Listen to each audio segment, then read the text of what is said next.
미가 6장 8절입니다. 오바댜, 요나, 미가 그렇게 됩니다. 미가 6장 8절 우리 한 절만 찾아서 읽으십시다.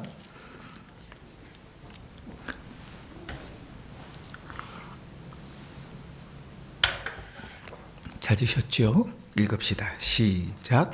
사람아, 주께서 선한 것이 무엇임을 내게 보이셨나니 여호와께서 내게 구하시는 것은 오직 정의를 행하며 인자를 사랑하며 겸손히 내 하나님과 함께 행하는 것이 아니냐. 아멘. 오늘과 다음 주는 선행에 관하여 우리가 함께 좀 살펴볼 것입니다. 자, 저를 보십시오. 예수 믿는 사람들이 착하게 살아야 됩니까? 나쁘게 살아도 됩니까? 진짜요? 요즘 보면 나쁘게들 많이 살던데 예수 믿는 사람들이 선을 행하며 살아야 됩니까? 아니면 악을 행하며 살아도 됩니까?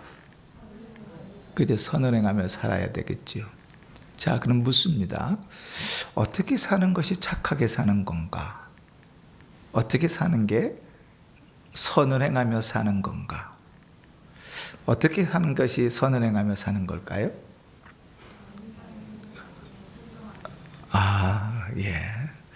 예, 하나님 말씀에 순종해 사는 것, 그지?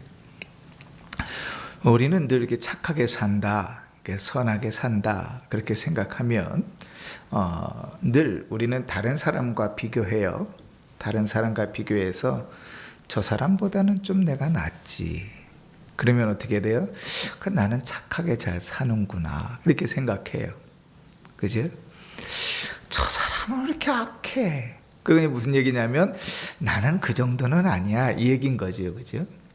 우리는 늘 이렇게 선을 행한다, 착하게 산다, 그럴 때 사람들과 비교해서 삽니다.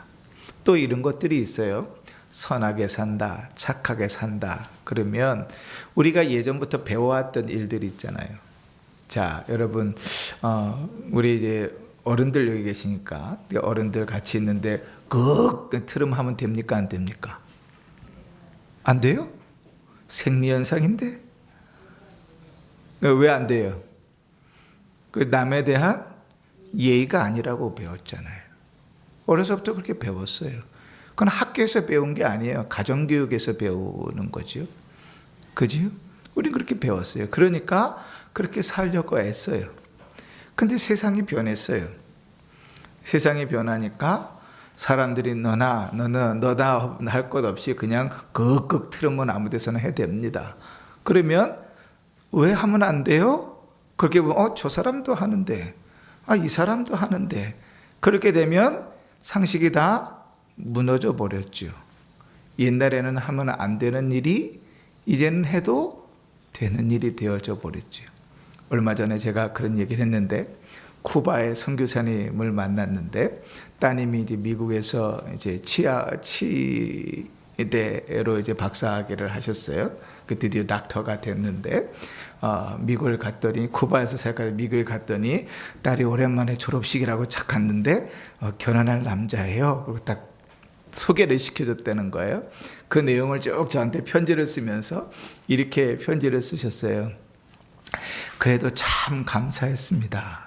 딸이 데려온 사람이 한국 아이여서 참 감사했고, 또 한국말을 할 수 있어서 감사했고, 무엇보다도 감사한 것은 여자가 아니어서 너무 감사했습니다. 이렇게 글을 썼더라고요. 그 시대가 바뀌었죠. 그죠? 며느리가 남자일 수도 있는 거예요.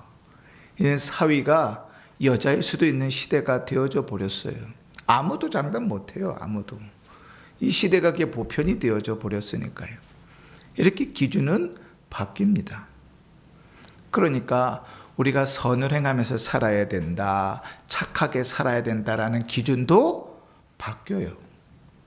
그러니 우리가 예수 믿는 사람은 착하게 살아야 됩니다, 예수 믿는다는 사람은 선하게 살아야 됩니다, 그렇게 얘기할 때 어떤 게 착하게 살고 어떻게 선하게 사는 겁니까? 우리가 갖고 있는 윤리와 도덕과 상식에 맞게 살면 착한 겁니까? 선행입니까? 그렇게 물을 때 아니요, 이렇게 대답해야 돼요. 성경은 우리에게 그렇게 가르치지 않아요. 그러면 예수 믿는 사람은 선하게 살아야 되는데, 예수 믿는 사람은 착하게 살아야 되는데 무엇이 선하게 사는 건가? 우리 웨스트민스터 신앙고백서 16장에는 성경에 근거해서 이렇게 고백합니다. 우리 1절을 함께 읽어보십시다. 천천히 뜻을 생각하면서 읽습니다. 시작.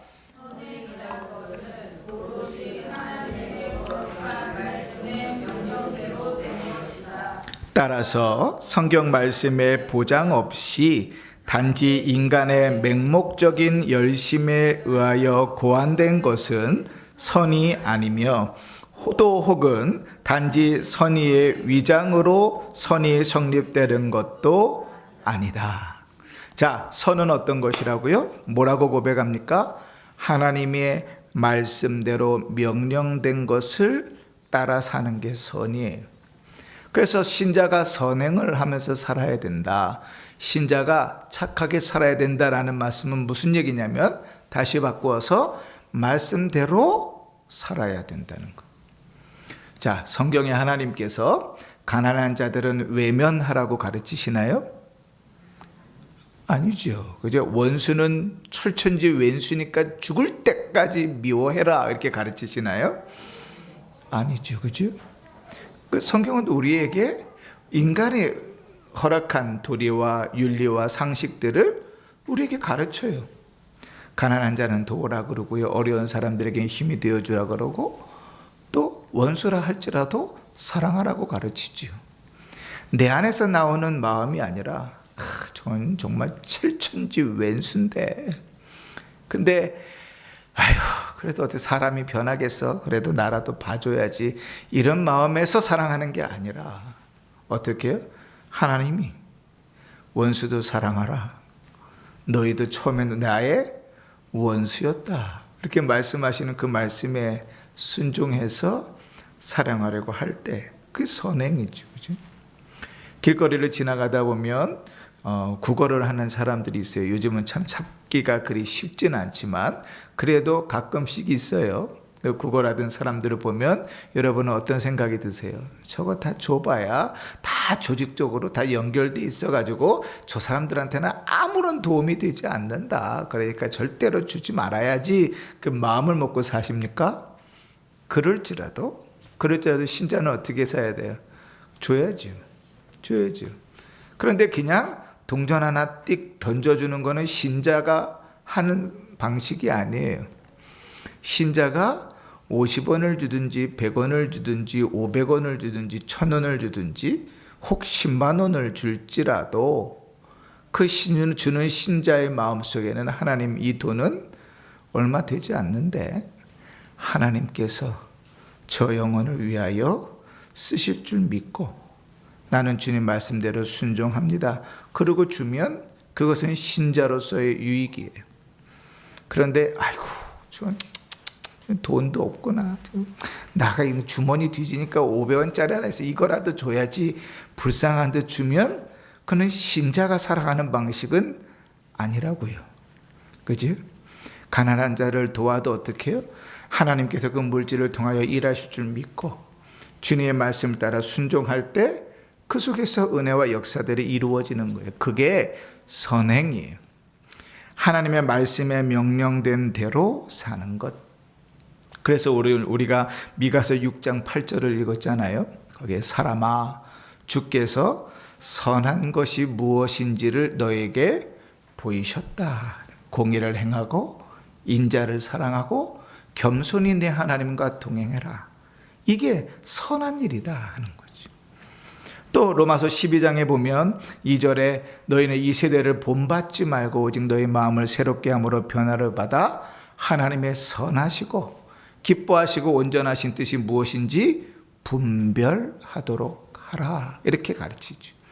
그러니까 성경이 우리에게 가르치는 대로 그 말씀들을 잘 순종해서 그 말씀을 따라 살 때 신자는 선을 행하며 살게 되는 거예요. 내 마음대로 내가 생각해서 이렇게 사는 건 착하게 사는 거야, 이렇게 고안해내는 것이 선이 아니라고요. 그것이 여러 사람들에게 유익을 주었을지라도 신자에게 주님께서 요구하시는 선행은 아니에요. 세상에서 사람들이 저 사람은 참 법 없이 살 사람이야 라고 칭찬할지라도 하나님께서 원하시는 선행과 거리가 멀 수 있다고요. 자, 다시 한번 정리합니다. 신자에게 선행은 무엇인가? 하나님의 말씀을 따라 순종하는 것이다. 하나님께서는 우리의 마음을 다 아시죠? 그 속까지 알아요. 그래서 이 사람이 정말 진실된 믿음으로 순종하는 건지 아니면 자기를 돋보이려고 하는 것인지 알아요. 사람은 속일 수 있는데 하나님은 속일 수 없어요.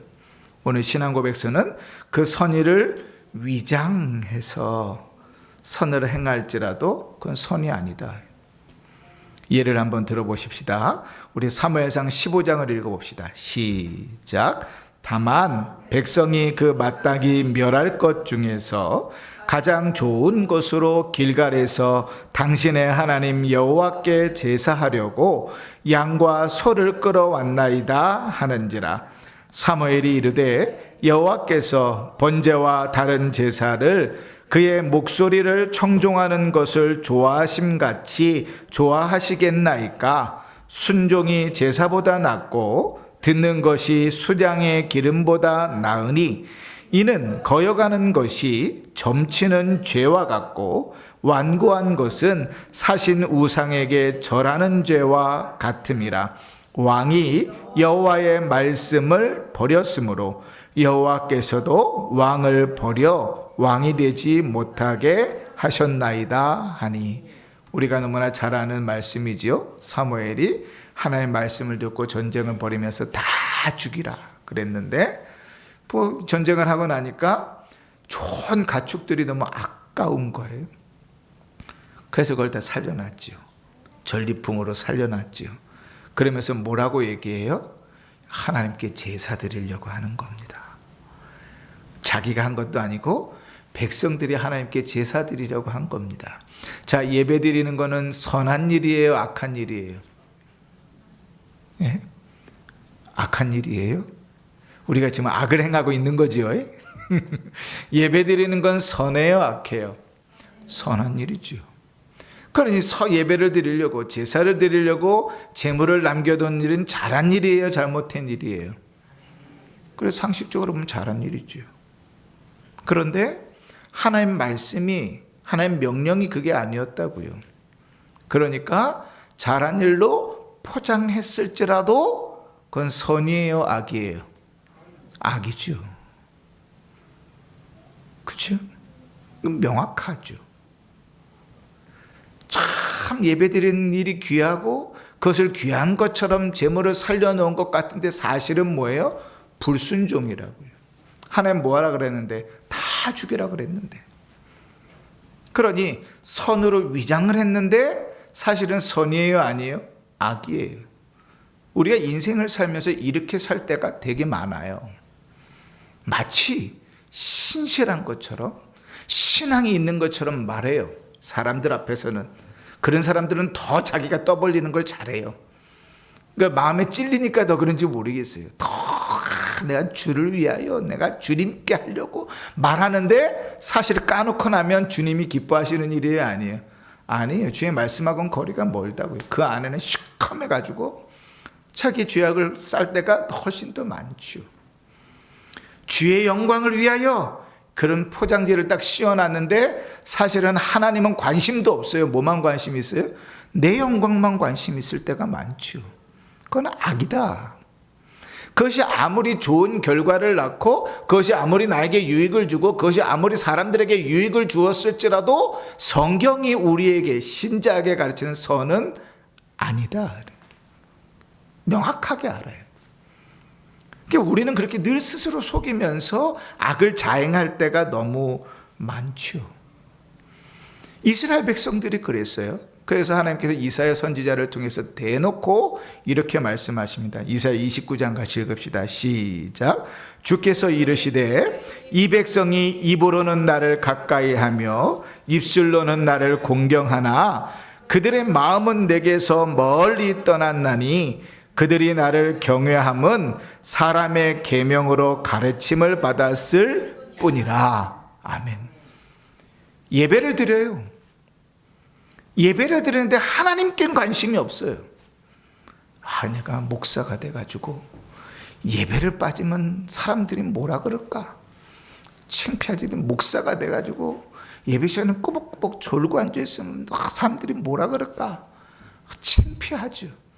그러니까 예배 때 잘 버티고 앉아서 안 졸고 이쑤시개를 이렇게 집어넣고 눈을 시퍼렇게 뜨고라도 앉아있는데 그거는 신앙이 아니라고요. 신앙이 아니라고. 뭐라고 그래요? 입으로는 나를 가까이 하고 입술로는 나를 공경하나 마음은 없어요. 예배 자리에 앉아있는데 하나님을 예배하려는 마음은 없어요. 창피하니까. 욕먹을 수 있으니까 그 자리에는 앉아있는데 하나님을 예배하고 주님을 만나고 주를 사모하는 마음은 없어요. 그럴 수 있다고요. 신앙의 삶들을 살아간다고 그래요. 저 예수 믿는 사람입니다. 제가 이래봐도 목사입니다. 이래가면서 이야기는 잘하는데 사실은 그 속에서 예수를 드러내려는 건 없고 내 이익을 취하고 내 유익을 취하려는 마음만 있다고요. 좀 그 얘기하고 있는 거예요. 이스라엘 백성들을 향하여 입으로는 나를 가까이 하고 입술은 나를 공경하나 그가 행하는 것은 계명을 배웠을 뿐이지 나에 대한 사랑과 나에 대한 경외가 없다. 예배 자리에는 앉아있는데 하나님을 사랑함은 없이 그냥 그렇게 신앙생활을 하는 거라고 배웠으니까 그 자리에 앉아있는 거지. 그 말씀대로 살아야 돼. 사는데 왜 말씀대로 살아야 되는지는 모르고 그냥 그렇게 배웠으니까 그렇게 사는 거지. 하나님을 공경하고 주를 사랑함은 없이. 그건 선행이 아니다. 하나님 보시기에는 악한 일일 수 있다. 예배를 드리면서도 주님이 화 있을진저 저주를 받을 수도 있다. 이스라엘 백성들에게 하박국 선지자를 통하여 주님은 이렇게 얘기하셨어요. 너 노래하지 말아라. 찬송하지 말아라. 역겹다. 너 예배 드리지 말아라. 예물 드리지 말아라. 내 비파 소리를 내 앞에서 그쳐라. 내 노랫소리도 예배도 제사도 듣지 않겠다. 왜요? 나는 공의를 물같이 정의를 하수같이 흐르는 자인데 하나님에 대한 예의와 공경과 사랑은 없고 형식만 남아있으니 그런 거 하지 말아라. 희한하지. 그래도 예배 안 드리는 것보다 예배 자리에 앉아있는 게 낫잖아요. 졸고 앉아있어도. 주일날 놀러 가는 것보다 그래도 교회 나오는 게 낫잖아요. 그런데 하나님은 그렇게 얘기 안 하신다니까. 어떻게 하라고요? 형식만이 아니라 다여섯만이 아니라 그 마음이 주를 공경하고 사랑함으로 그 자리에 앉아 있어야 된다. 그게 선행이다. 자, 2절을 읽으십시다. 2절 첫 번째 줄만 읽겠습니다. 시작. 생명 있는 신앙의 열매요 또한 증표이다. 자, 그러면 왜 선을 행해야 되는가 라고 얘기할 때 구원받은 자에게 맺히는 신앙의 열매가 그것이다. 다시요. 왜 선을 행해요? 선을 행하는 게 도대체 뭐예요? 신자가 당연히 맺는 열매다. 그러니까 신자는 이러한 풍성한 선을 행하는 일들이 그 삶 속에서 드러날 때 이 사람이 신자구나 하는 걸 알죠. 그런데 신자가 그렇게 선을 행하면 우리는 어때요? 예배도 잘 드리라 그러고 빠지지 말라 그러고 졸지 말고 예배 드리라 그러고 기도도 열심히 하라 그러고 찬송도 열심히 하라 그러고 하라는 게 이렇게 많나 깝깝하잖아요. 그죠? 그런데 신자에게 맺히는 열매라는 건 뭔가? 그 수가 많을지라도 갑갑하지 않고 오히려 그것이 더 풍성하게 맺혀지는 거예요. 자, 우리 2절 두 번째 줄부터 읽으십시다. 신자들이 시작. 신자들이 이러한 선행으로 말미암아 감사를 나타내며 확신을 견고하게 하며 형제에게 덕을 세우고 신앙 고백을 명예롭게 하며 반대자들의 입을 막고 하나님을 영화롭게 한다. 그러니까 신자가 하나님 말씀을 따라서 선을 행할 때 그 선을 행하는 것이 뭐가 유익인데요? 유익이 너무 많은 거예요.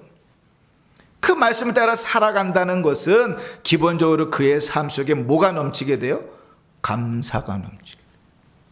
여러분, 우리가 지난주에 매주감사 예배를 드리면서 우리의 감사의 삶을 돌아봤잖아요. 6개월을 돌아보면서 감사할 수밖에 없는 이유가 뭐라 그랬죠? 나에게 있지 않고 하나님께 있다고 그랬어요. 앞으로 인생이 어떻게 펼쳐질지 아무도 모르고 암담한 인생인데 그 모르는 인생을 감사하면서 걸어갈 수 있는 이유는 내가 잘났기 때문이 아니라 하나님 그분을 믿기 때문이에요. 그래서 믿음으로 감사함이 풍성이 되는 것. 신자의 감사는 신앙과 연결되어져 있다 그랬어요. 내가 얼마나 하나님을 믿는가, 나를 사랑하는 하나님을 믿는가, 나를 향한 주님의 사랑을 믿는가, 나의 인생을 다 아신다는 그 하나님을 믿는가, 나를 인도해 가시는 하나님을 믿는가. 그치? 그게 신자의 감사와 연결되어 있어요. 신자가 구원받았기 때문에 하나님의 말씀을 따라 순종하면서 선을 행할 때 그 삶 속에 뭐가 제일 처음에 열린다고요? 감사가 열린다. 시편 116편에 이렇게 고백하죠. 내게 주신 모든 은혜를 내가 여호와께 무엇으로 보답할까? 이게 신자가 보이는 당연한 반응. 구원 얻은 신자가 보이는 반응은 내가 무엇으로 주님께 고백할까? 이 마음속에는 감사가 넘치는 거죠. 그리고 선을 행하면서 살아가는 삶 속에서 우리는 아이고 힘들고 고달프고 무거운 짐을 지는 것 같은데 오히려 확신이 더 견고하게 된다. 요한일서 2장 5절을 읽을까요? 시작. 누구든지 그의 말씀을 지키는 자는 하나님의 사랑에 참으로 그 속에서 온전하게 되었나니 이로써 우리가 그의 사랑 안에 있는 줄 아노라. 아멘. 하나님 말씀을 순종해 살 때 뭐가 확실해져요? 내 안에 주님이 나를 사랑하신다는 사실이, 내가 구원을 얻은 그 사실이 더 명확해진다고 말해요. 또 주의 말씀을 순종하면서 살아갈 때요, 형제의 덕을 세운다 그래요. 마태복음 5장 16절 시작. 이같이 너희 빛을 사람 앞에 비추게 하여 그들로 너희 작은 행실을 보고 하늘에 계신 하나님께 영광을 돌리게 하라. 그 신앙을 더 견고하게 고백하게 합니다. 디도서 2장이요. 시작. 신중하며 순전하며 집안일을 하며 선을 행하며 자기 남편에게 복종하라. 이는 하나님의 말씀이 비방을 받지 않게 하려 함이라. 하나님의 말씀을 순종할 때 맺히는 열매들이에요. 신중하며 순전하며 집안에서 선을 행하며 남편에게 복종하며.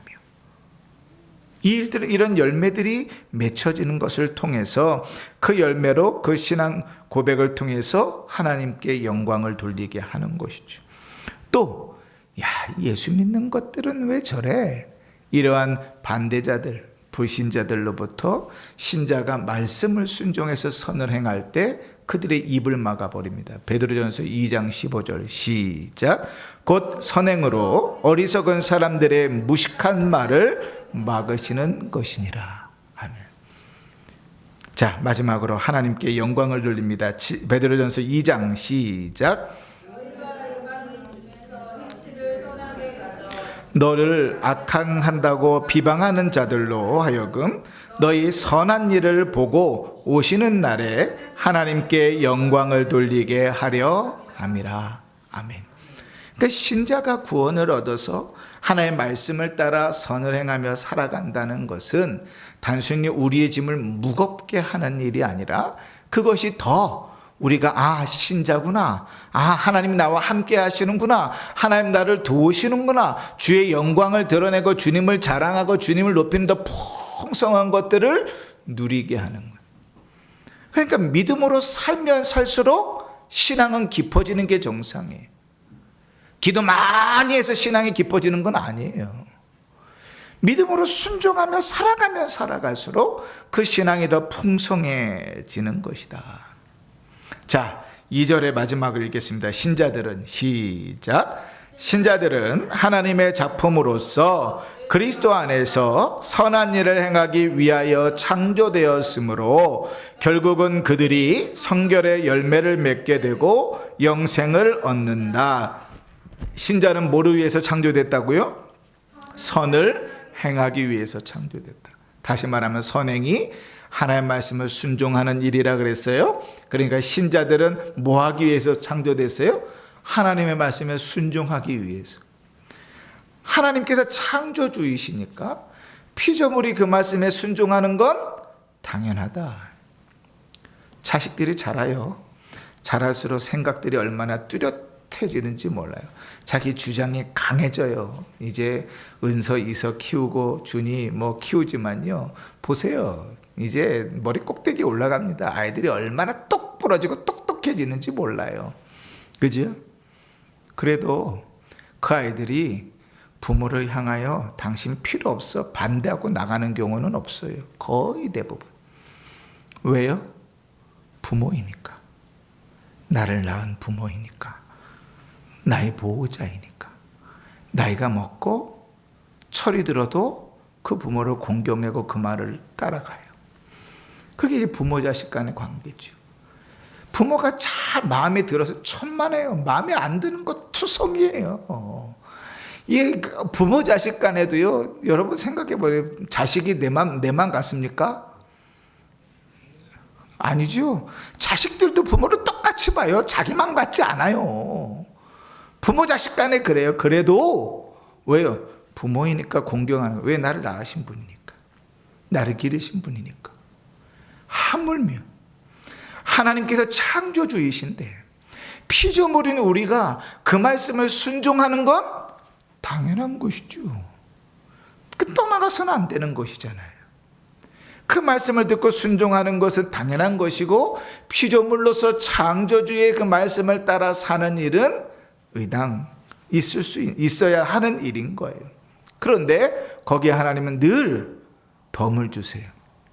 성경을 읽으면 읽을수록 우리 하나님은 참 대인배예요. 왜냐하면 우리 하나님은 언제나 늘 덤을 더하세요. 당연한 것에 덤을 더하세요. 자, 부모가 생일을 맞았어요. 자식이 선물을 합니다. 감사합니다. 태어나 주셔서 감사하고. 선물을 해요. 당연해요? 당연하지 않아요? 당연해요?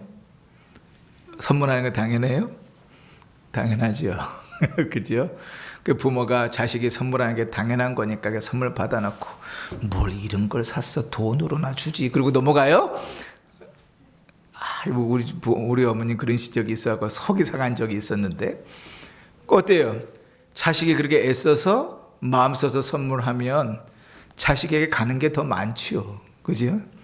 자식이 예를 들어서 5,000원짜리 손수건 하나 해줬다고 하면 그날 저녁에 데리고 가서 5만 원짜리 고기 먹이는 게 부모잖아요. 하나님 그래요. 하나님 그러신다고. 당연한 일을 하는데, 피조물은 우리가 하나님의 말씀에 순종하고 하나님 뜻에 따라 살아가는 건 당연한데, 하나님 이렇게 순종해 살아갈 때 우리에게 늘 더하시는 은혜를 베푸세요. 우리를 거룩하게 만드시고 우리에게 성결의 열매들을 맺게 하시고 또 영생의 열매들을 더 아름답고 확실하게 맺어가게 만드시는 거죠. 에베소서 2장 10절을 읽습니다. 시작. 우리는 그가 만드신 바라 그리스도 예수 안에서 선한 일을 위하여 지으심을 받은 자니 이 일은 하나님이 전에 예비하사 우리로 그 가운데서 행하게 하려 하심이니라. 로마서 6장 시작. 그러나 이제는 너희가 죄로부터 해방되고 하나님께 종이 되어 거룩함에 이르는 열매를 맺었으니 그 마지막은 영생이니라. 아멘. 자, 3절을 읽으십시다. 3절 첫 번째 줄만 있습니다. 시작. 신자들은 선을 행할 수 있는 힘은 그 자신에게서 난 것이 아니고 전적으로 아멘. 자, 신자들이 선을 행할 수 있는 힘은 어디로부터 온다고요? 그리스도의 성령으로부터. 내가 힘이 있어서, 내가 잘나서, 내가 그럴 만해서 주의 말씀에 순종하는 게 아니고, 선을 행할 수 있는 힘은 어디로부터 와요? 성령으로부터 온다. 그러니까 우리는 어떻게 해야 돼요? 늘 기도해야 돼요. 하나님, 오늘도 말씀을 들었는데 그 말씀을 따라 살 수 있게 해주십시오. 오늘도 주일날 하나님 말씀 들었는데 잊어버리지 않고 이 말씀을 따라 하나님의 관심을 가지고 살게 해주십시오. 하나님, 가난하게 살게 해주십시오. 하나님, 배고프게 살게 해주십시오. 하나님, 울며 살게 해주십시오. 그렇게 하나님께 기도해야죠. 그죠? 배부르려고 하고 부여하려고 하고 기쁘려고 하는 그 삶들 내려놓게 해주십시오. 기도해야죠. 성령께서 우리를 도우시는 거예요.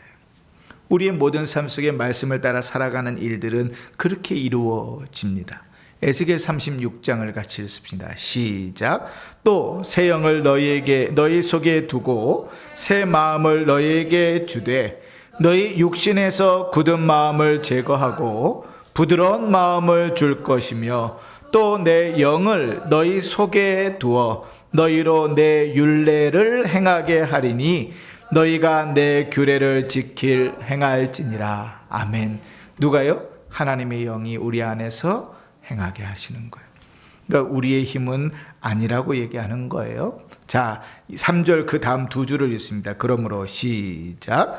그러므로 그들은 그저 값없이 받은 은혜 외에 선을 행할 수 있도록 성령의 감화를 필요로 한다. 그 감화에 의하여 그들이 그의 기쁘신 뜻을 원하게도 되고 행하게도 된다. 이거를 우리가 한마디로 뭐라고 표현하냐면 은혜 받았다 이렇게 표현하죠. 그지? 주일날 예배를 드렸는데 우리에게 원하는 마음도 없고 행하려는 마음도 없다면 은혜 받았나? 물어야죠. 그죠? 하나님 말씀이 들려졌는데 성경에 따르면 하나님 말씀이 우리 안에서 역동한다 그래. 다름질한다 그래. 근데 하나님 말씀이 들었는데 아무런 생각이 나지 않아. 하나님 말씀이 우리 안에서 다름질하지 않아. 내가 이렇게 순종하지 못했구나. 내가 이렇게 살아야 되겠구나. 내가 엉뚱한 것에 관심을 쏟고 살았구나. 내 가치관이 엉뚱한 것에 있었구나. 주님의 마음과 내 마음이 다랐구나. 성령께서 우리 가운데 그 말씀을 통하여 역사하실 때 그 성령의 감화 감동으로 인해서 우리가 살아갈 힘을 얻고 방향을 얻게 되는 것이죠. 그러니 예배 때마다 주의 말씀이 들려지고 그 말씀을 따라 이렇게 살아야지, 내가 잘못 깨달아지면 제일 먼저 뭐부터 해야 된다 그랬어요? 기도해야 돼. 기도. 늘 말씀드리지만 주일 예배가 끝나면 그 말씀 속에서 내 자신을 돌아봐야 돼요. 물론 예배 중에 성령께서 우리에게 역사하셔서 깨닫게 하실 때가 있죠. 그러나 그런 게 없을 때도 돌아봐야 돼요. 그리고 그 말씀에 비추어 내 삶을 돌아본 다음에 제일 먼저 할 일은 기도예요. 기도해야 그렇게 살아갈 방향과 힘이 거기서 주어져요. 그렇게 한 주를 사는 거예요. 이게 신자의 삶이에요. 예배당 문을 딱 나가면서 오늘 말씀을 싹 잊어버리고, 망각은 하나님 주신 선물이다 잊어버리고, 한 주간 동안 기도하라 그러면 맨 기도하는 게 자식 잘 되게 해주세요, 사업 번창하게 해주세요, 이딴 기도만 다 하고 끝나고 하나님의 말씀과 영혼에 대한 아무런 마음이 없다면, 하나님 분명히 말씀을 들려주는데 그 말씀에 대한 기억함이 없다면 그건 헛수고하는 거예요. 헛수고. 미안하지만 오늘 말씀이 그렇잖아요. 이 땅에서 잘 살고 돈 많이 벌어봐야, 여러분 주님께서 생명을 걷어가시면 그거 한 푼도 못 갖고 가요. 주님의 관심이 거기 없다고요, 거기에. 근데 주님은 거기 관심이 없는데 주님이 관심 없는 거에만 막 목숨 걸고 기도해요. 막 금식하며 기도하고 철야하며 기도하고. 주님이 원하는 것은 기도하지 않아요. 주님은 이러라고 네 인생에 이것이 필요하다고, 이 길을 잘못 가고 있다고, 아니면 이 길로 가야 된다고 주님은 주일마다 말씀하시는데 그 말씀을 외면해 버릴 수 있어요. 기도의 제목이 되지 않아요. 마음속에 품어지지 않아요. 그러면 선을 행할 수 없어요. 성령의 감화는 그렇게 이루어져요. 그런데 때로는 예배를 드렸는데 말씀도 다 이해했는데 성령의 감동이 없을 때가 있어요. 그죠? 늘 감동이 늘 많으면 너무 좋지요. 마음을 때려서 막 눈물이 쫙 흐르면, 우리 교회에서는 한 번도 그런 성도를 제가 본 적이 없어가지고 예배를 드리는데 막 은혜를 받아가지고 눈물이 쭉쭉 흐르면, 그러면 좋은데 예배를 다 드렸는데 무슨 말씀인지도 다 알겠는데 그 마음속에 특별한 감동이 없을 때가 있어요. 그럼 어떻게 해야 될까요? 읽어보십시다. 자, 마지막입니다. 그렇다고, 시작. 그렇다고 하여 성령의 특별한 감동이 없을 때에는 어떠한 책임이든지 이행하지 않아도 되는 듯이 태만해져서는 안 된다. 도리어 그들은 그들 속에 있는 하나님의 은혜를 불일듯 일으키려고 부지런히 선행을 힘써야 한다. 하나님께서 우리에게 감동을 주지 않으셨을 때에도 주의 말씀을 따라 하나님 이렇게 살라고 하시는구나 분별하고 그렇게 살려고 애쓰고 힘써야 돼. 게을러서는 안 돼. 여러분, 주일날 예배를 드리면서 하나님께서 쓸데없이 설교 시간 30분씩이나 하고 있네 이렇게 생각하시면 안 돼요. 모든 사람에게 오늘 나에게 하시는 말씀이에요. 목사부터 시작해서. 저는 설교할 때 설교의 자리에 서기 전에 늘 기도해요. 하나님, 전하는 자나 듣는 자나 한 가지로 은혜 받게 해주십시오. 제 입술을 통해서 전하지만 저도 하나님의 음성을 듣는 자리예요. 그래서 제가 늘 말씀드리면 지금도요, 저는 설교할 때 떨려요. 마음이 덜덜덜 떨려요. 마음속이. 그러니까 왜냐하면 하나님 말씀을 전하는 거니까.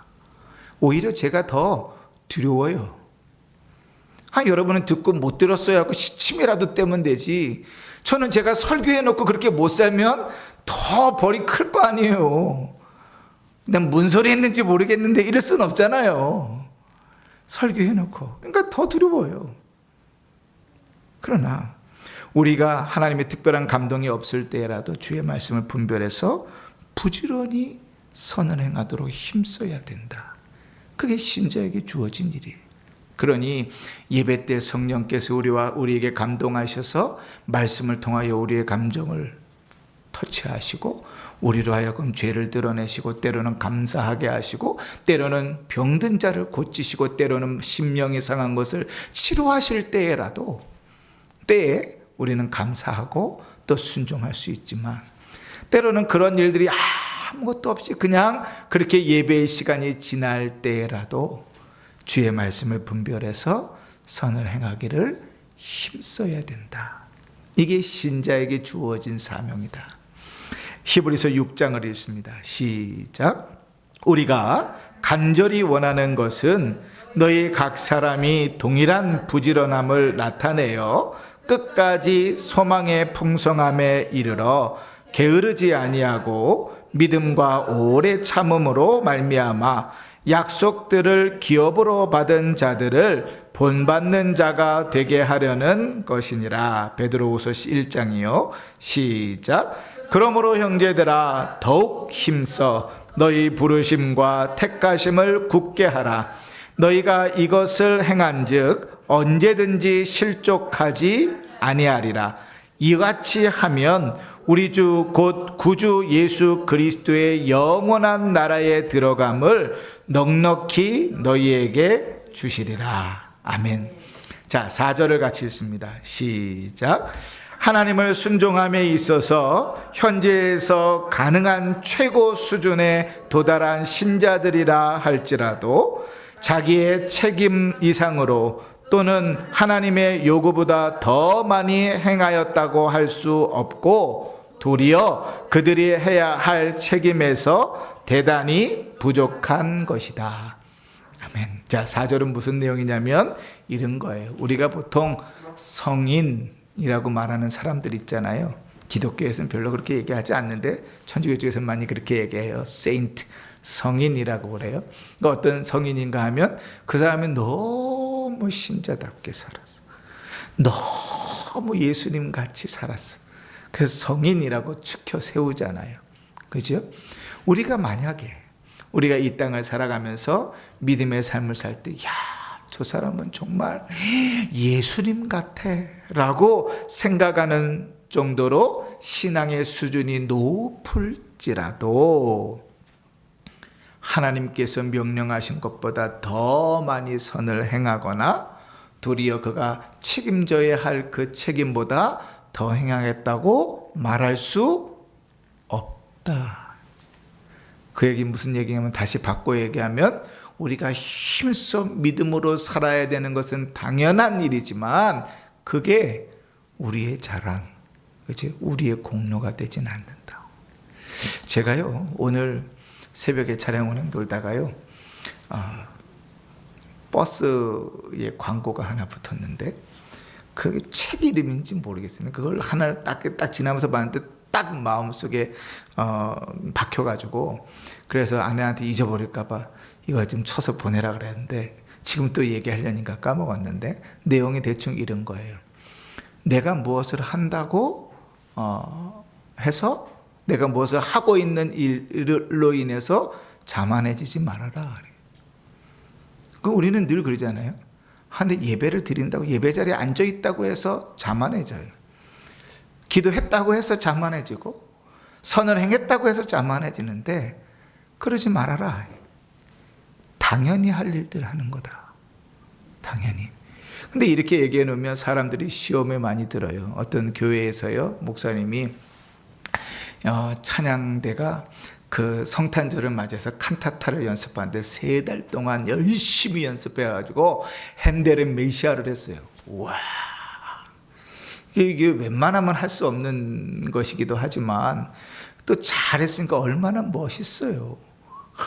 핸델의 메시아의 그 마지막 클라이막스에 할렐루야를 부를 때는 왕이 그 웅장함과 그 하나님의 위대하심에 감동해서 벌떡 일어나서 들었다는 거 아니에요? 그때부터 그 핸델의 메시아 마지막 할렐루야가 부를 때 모든 사람이 다 일어나서 그 찬송을 듣잖아요. 그럴 정도인데 그 엄청난 곡을 다 해냈어요. 그러니까요 목사님이 칭찬해 주실 줄 알았는데 3달이나 고생해서 그걸 다 해냈는데 목사님 칭찬 한마디도 안 했다고 삐져갖고 교회를 안 나온 사람이 생긴 거예요. 그럴 수 있겠어요 없겠어요? 직장생활 하면서 저녁마다 모여가지고 또 성탄절 가까이 되면 얼마나 열심히 모여서 했겠어요. 근데 목사님이 수고했다고 칭찬 한번 해주면 되는데 그걸 안 해가지고 삐져갖고 교회를 안 나와버리는 거예요. 그러니까 목사님한테 그랬어요. 아니 그 칭찬 좀 해주지. 그 성도들이 얼마나 열심히 했어요. 그랬더니 목사님이 이렇게 얘기하시고 당연한 일을 했는데 왜 칭찬을 받으려고 하느냐. 이 목사님도 깝깝하신 분이지만 근데 뒤집어 보면 맞죠. 3달 아니라 3년을 모여서 연습해서 하나님께 찬송을 드렸어도 그거는 성도가 당연히 해야 될 일이고 찬송인데 알아주지 않으니까 교회를 안 나와버리는. 이미 그 신앙 자체가 문제가 있는 거라고. 우리는 그래요. 그런데 오늘 웨스트민스터 신앙고백서 이제 16장 4절이 가르치는 건 뭐냐면 우리가 부지런하고 게으르지 않고 열심을 다해서 선을 행했을지라도 우리는 당연히 해야 될 일을 한 것이니까 으스댈 필요도 없고 또 목에 힘 들어갈 필요도 없고 겸손해야 된다 이 얘기하는 거예요. 자, 누가복음 17장을 읽으십시다. 시작. 이와 같이 너희도 명령받은 것을 다 행한 후에 이르기를 우리는 무익한 종이라 우리가 하여야 할 일을 한 것뿐이라 할지니라. 아멘. 욥기 9장도 읽고 마무리합시다. 진실로 그런 줄 알거니와 인생이 어찌 하나님 앞에 의로우랴. 사람이 하나님께 변론하기를 좋아할지라도 천마디에 한마디도 대답하지 못하리라. 아멘. 우리는 힘써 선을 행해야 되는데 그 선을 행하는 일이 우리의 자랑이 되지 않도록 겸손해야 됩니다. 말씀을 정리하십시다. 첫 번째는 우리가 선행의 기준은 하나님 말씀이라 그랬습니다. 말씀을 따라 순종하는 것이 선행이다 그랬고, 성도들이 선을 행할 수 있는 힘은 전적으로 어디로부터 온다고요? 성령으로부터 온다. 그러니 우리가 기도하면서 힘써 성령을 의지하여 그 일들을 감당해야 될 것이다. 최선을 다해서 그 선을 행할지라도 늘 우리는 당연한 일들을 한 것이고 늘 부족함을 고백하면서 겸손한 자로 살아야 한다. 세상 사람들도 벼는 익을수록 고개를 숙인다고 얘기합니다. 근데 세상 사람들의 기본적인 법칙이 안 통하는 데가 교회예요. 열심히 봉사할수록, 헌금을 많이 할수록 참 교만해요. 인정받으려고 그러고 사람들한테 세움받으려고 그래요. 이게 참 이상하죠. 세상 사람들도 안 하는 짓거리를 교회가 하려고 그래요. 그러나 신자의 삶은 무엇인가? 하나님 앞에 힘써 섬기고 주님 앞에 최선을 다하여 주를 섬기고 선을 행할지라도 겸손하여 그 모든 것 속에 하나님께서 영광을 받으시게 하는 것, 그게 신자의 아름다운 자태다. 이러한 삶이 여러분의 삶 속에, 우리의 삶 속에 풍성하기를 주의 이름으로 축원합니다. 아멘. 찬송가